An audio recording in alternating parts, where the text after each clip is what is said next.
I was working DoorDash this night. It was my full-time gig, so I usually tried to get at least 8 or 9 hours in every day. In all honesty, I wasn't very good at keeping a schedule for myself. Every day I'd push off starting until later and later into the night, sometimes not even starting until 9 or 10 p.m. This was one of those nights. I was 3 hours in, and it was about 1 a.m. when this order came through. It was a pickup grocery order from a nearby gas station convenience store. I drove up to the empty gas station and went in. It was quiet and nobody was there except for the cashier. When I got back in the car, I checked to make sure it was the right thing. Just one large cheap bottle of wine. Interesting order for sure, but also more inconvenient for me as well. I always preferred just driving up and dropping everything off on the porch without interacting with anyone. But with alcohol I had to check their ID, so I would have to wait for them to answer. Anyway, I started driving. It was just over 15 minutes away in the woods. Most of the town was forested, so this was nothing out of the ordinary. However, pulling down their driveway, it was very rugged and harsh. It didn't seem well cared for at all. Then I reached the house. It stood alone, just a single, very old home. It didn't seem like any lights were on, so I could only see the front of the house from what my headlights were shining on it. I parked and got out. The woods were quiet. It gave the sense that I was alone, with every sound I made being the only audible noise in the area. It was 1 a.m. though. I stood beside my car and pulled up the order on my phone, making sure I had it all ready to go for the ID check and everything. While I was there, I noticed a light out in the woods. I really didn't think about it too much though, because it looked like it was probably a light from someone else's house, like a porch light or something. I couldn't actually see the house though. The light was too far away, and just barely shining out from between all the trees. After getting the app all set, I walked up to the porch. I didn't see a doorbell, so I knocked on the door. I could hear the knock echo throughout the inside of the house, like it would in an empty home. Kind of weird, but again, I just ignored it and waited for someone to answer. Really, the only thing I felt was off up until this point was that no lights were on in the house or on the porch. Still, the only light allowing me to see were my headlights shining on to the front of the house. It being an older home in the woods was fairly common around here, so I know it sounds strange, but to me it wasn't anything off-putting. After a good minute of waiting, I finally heard something from behind the door. And just a moment later, it opened. Immediately when the door opened, I noticed just how dark it was inside. I figured there would be some dim lighting in the back of the place, or that maybe they would turn on the lights as they came up to answer the door. But no, it was basically pitch black in there.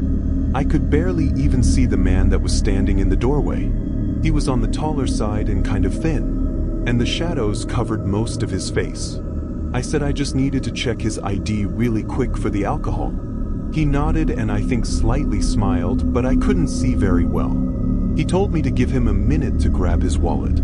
His voice was slow and gravelly. The man left the door open as he turned around and walked down the hallway to the other end of the house, completely disappearing into the void of darkness just a few feet back from the doorway. Now I was unsettled. I mean, I already kind of was, but now seeing the guy was just living in a pitch black house, it was really strange. I think as the uneasiness started building in me, I began nervously looking around more. I looked back at my car, ominously sitting in the gravel driveway with its headlights on, and nothing but the dark woods behind it. Then my eyes drifted to the forest next to it. I noticed that light again, the one I saw out in the woods, but it was closer. I stared at it, and after a few seconds, I could tell it was moving. Not like it was shining all around, but it was just slightly swaying or shaking, like someone was standing still, holding up a flashlight and pointing it toward me. I felt a chill go through my body. The light had to be only 50 feet out in the trees. It was still completely quiet outside though. I couldn't hear anyone or anything. But as I stared at it, I suddenly heard something from inside the house. I shifted my eyes back through the doorway, looking through the darkness of the front hall. I could hear these quiet creaks on the floorboards, like someone was carefully moving closer to the doorway. I jumped off the porch and ran for my car. As I did, the light in the woods moved, but I didn't look long enough to find out what they were doing. I got in and drove away, still catching my breath. I tried to recollect myself, getting back to the road and parking back at the same gas station. It's strange how in situations like this, the mind tries so hard to immediately think of how it wasn't what it seemed like. I really couldn't put together what exactly that was, but I was too out of it to continue working, so I went home after that and called it quits for the night. After several days of not being able to stop thinking about it, I finally did a bit of research. Not so much to figure out what happened, but more to prove to myself that it was nothing to worry about. However, I very quickly found some disturbing information. That house was abandoned. It had been for over 50 years, and that acreage of wooded land was just vacant, or was supposed to be. There weren't even any houses close to it. I don't know what was going to happen that night, but I really feel like I barely got away with my life. In 2019, I drove down to my older brother's cabin to watch his dog while he was away. He was just going on a 3-day work trip and didn't want to leave his dog, Cooper, with someone they weren't familiar with. I called my brother's place a cabin, but really it was a normal, fairly sized home. I only called it a cabin because it was nestled away in the middle of the woods. The first day I spent hanging out and catching up with my brother, before he left around 3 that afternoon. There wasn't all that much to do at his cabin, aside from relaxing and maybe listening to music by the fireplace. After eating dinner, I figured it'd be nice to sit outside and watch the sunset by a campfire, so I brought Cooper out with me and we chilled in the yard by the campfire as the sun slowly fell behind the trees. It was really nice, at least for the first hour. I found out pretty quick, though, that it was not quite as calming once the sun was down. It was actually extremely creepy. Everything around the cabin got completely dark and the quietness of the woods was just eerie. Not even 10 minutes after the sun was gone, I put out the campfire and went back inside. Maybe it just wasn't for me, but I honestly hated the creepy feeling of being out there at night. I sat on the couch with Cooper, and ironically turned on a horror movie. The long drive to the cabin had me pretty tired though, and during the whole film I was in and out of sleep. However, at one point I woke up and Cooper wasn't beside me anymore. I sat up and looked around, seeing him sitting by the front door. I called his name, but as I did, I realized how weird it was. Cooper didn't look like he happened to just be chilling there. He was sitting upright, head forward, facing and staring at the front door. "Cooper? You okay, Coop?" He looked back at me, but only for a second. Then he looked back at the door. I got up and walked over to him, patting him on the side and looking out the peephole of the front door. I didn't see anything. I cracked it open and stuck my head out. It was still too dark to see clearly, but there didn't seem to be anything out there. No sounds of any animals walking around either. I closed the door and went back to Cooper, figuring a deer or something must have passed by a few minutes ago. Now is probably a good time to mention that Coop was a young German Shepherd mix, so definitely a smart dog. I didn't doubt that he had smelled or heard something, but I thought it had to be a harmless animal wandering near the cabin. I finished the movie and went to bed not long after. In the morning, I took Cooper outside and mostly just had a calm morning, sipping on my coffee and relaxing outside. I tried going for a walk, but I was hesitant to go too far out, worried about getting lost in the forest. So I just stayed by the cabin. As the sun eventually went down, I headed back inside to avoid the darkness, and did pretty much the same thing as the previous night. I laid on the couch and turned on a movie. Cooper was laying with me for a while, but ended up wandering the rest of the house to pass the time. Completely out of nowhere though, I heard his loud, deep barking coming from behind me. I jumped up and yelled his name as I hurried into the kitchen. Cooper was standing with his tail between his legs and hair sticking up on his back, aggressively barking at seemingly nothing at all. I tried to calm him down, but even when I got him to stop barking, I couldn't keep him from continuing this low, deep growl. I had no idea what happened or what spooked him. There was nothing in the kitchen. There was only a window above the counters, but it was too high up for Coop to even see out of. I told Cooper it was all right. using a soft voice to hopefully settle him down. Then I let him back into the living room to sit on the couch with me. It seemed like I was just able to settle him down for a moment before there was a sudden hollow tapping sound coming right back from the kitchen we were just in. Of course, this made Coop start barking again, but this time I didn't tell him to stop because honestly, I was pretty freaked out. I got up and went back to the kitchen. Nothing was there. The tapping I heard sounded like the hollow thump of tapping on the outside of a window, so naturally I went up to the kitchen window and looked out.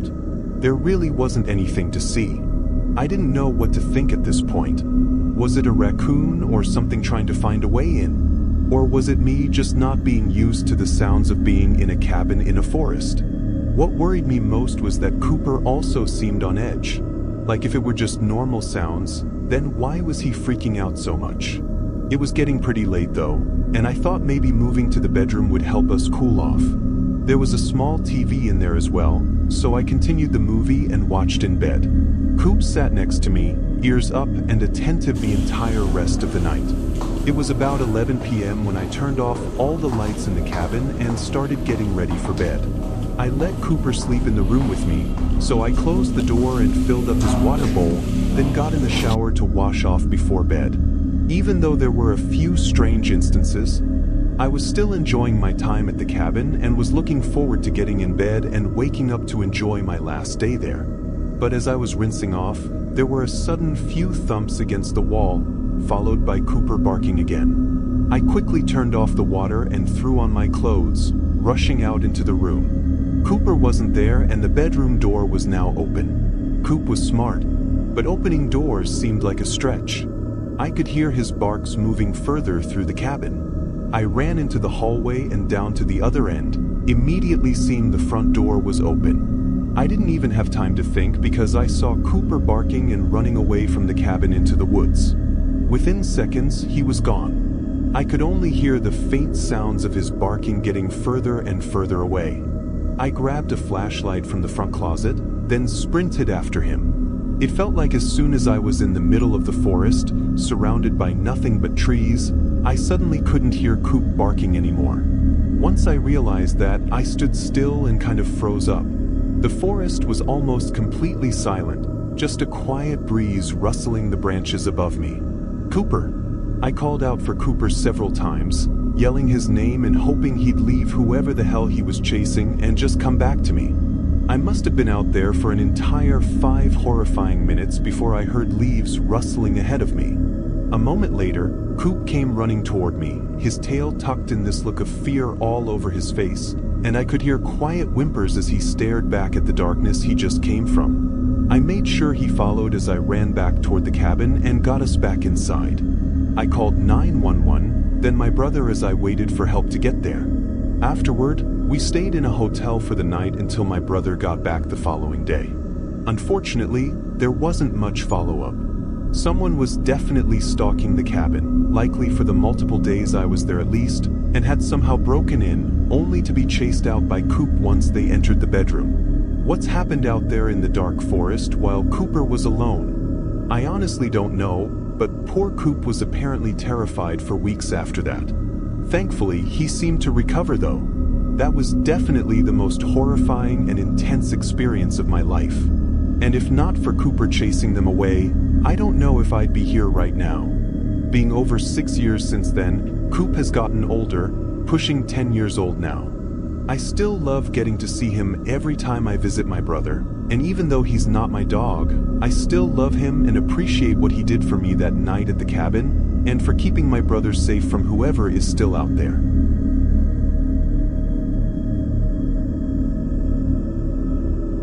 I was heading home from a long afternoon at work.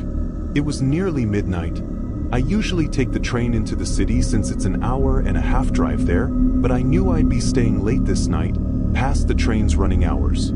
I was really tired, both because of the long working shift, but also because it was already 2 hours past when I'd usually be in bed by. Once I was out of the city and driving on the long, straight, and empty rural roads. It was even more tiring and hard to stay awake. I didn't feel at risk of falling asleep, but almost like it was just torture to be forced to stay awake as I drove. 40 minutes passed while I continued down what felt like an endless road, not seeing any more than 4 or 5 cars passing by before I caught sight of something on the side of the road. It was a pickup truck, pulled off on the grassy shoulder, but no lights on or signs of anyone in or around it. Kind of weird for being out in the middle of nowhere, but probably just had some car troubles or ran out of gas and had to get an Uber home. I didn't think all that much on it until not 2 minutes later, I passed another. It was a car, but almost identical, parked on the grass near the trees off the side of the road. And no signs of anyone. Had to be just a coincidence, but I'd taken this route plenty of times before and never seen anything like it. It kept me a little more awake, looking off the road for any more interesting things going on. I'd say another couple minutes passed. I was looking out at the road when suddenly something appeared in my headlights right on the pavement ahead of me. There wasn't even time to see what it was or swerve out of the way. I immediately hit it with my right tire. I was kind of stunned for a moment from how out of nowhere it came from. I kept driving, listening for any issues with my car, but hoping I just ran over it smoothly. However, just a minute later, I could tell something was wrong. I didn't even have to wait for the tire pressure symbol to light up to know it was going flat. I pulled off to the side of the road and pretty much right away realized how even more coincidental this was, comparing it to the previous 2 cars I'd seen. The only difference was that I was still here in my car and they weren't. I put it in park and took a deep breath before getting out to look at the damage. I was so tired I didn't even have enough energy to be mad, but just felt so disappointed and frustrated at this for happening on a night like tonight. I walked around to the side of my car and looked at the tire. There were clear scrapes on the paint around the wheel and the tire was about halfway to being fully flattened. Definitely needed a tow truck and a ride home. Before getting back in my car, I couldn't help but look around at where I was. Out on the side of a long empty road. In between towns with just trees in all directions. It felt kinda creepy being out there alone and stranded. It was just as those feelings started to creep up on me that I saw something else. Far down the road, someone was walking toward me. I couldn't see much of them, obviously because it was dark, but more so because they were on the side of the road. Like walking on the edge of the tree line. It kind of seemed like they were trying to stay off the road to not be seen. My first thought was that it might have been one of the people from the other cars I'd passed, but as they got closer, this uneasy feeling grew in me. I got back in the car and started calling for a tow truck. After a minute or so, the man walking was getting close, just about to pass by. Before they left the tree line and started making their way through the grass and up to the road, they came right up to the side of my car. I watched them as they came up to the window. They didn't say anything, but they were noticeably jittery and, I don't know, unstable, I guess. It was very hard to read them or what they were doing. After a few seconds though, his eyes locked on me. His gaze was incredibly disturbing and instantly had me feeling the need to get out of there. I put my car in drive and drove away. I knew I risked damaging my wheel, but my gut told me that something was really off about that guy. I made it just 20 seconds down the road before passing another car. This one was different though. Its door was partially open and the inside lights were on. It looked like it must have been where the guy came walking from. I kept going. At the nearest town, I pulled over and got help with my car. I thought it was honestly just a really strange experience and would never really know what that guy wanted or what even happened. After everything was fixed, I'd mostly forgotten about it. That was until 4 days later. I heard about a disturbing story of 2 people going missing along the road that I often took to and from work. I immediately thought about the 2 abandoned cars I'd seen that one night and quickly looked more into it. My body went numb when I saw it was on the same exact night and those 2 cars were from the 2 missing people. Both cars had damage to their tires from hitting something in the road, likely put there by someone to purposely get them stranded. I called police to give them information, but as of today, neither of the missing people have been found yet. As far as I know, there hasn't even been a single clue or lead as to who was behind it or what they did to them. It still haunts me to think about how close I was to being the 3rd missing person.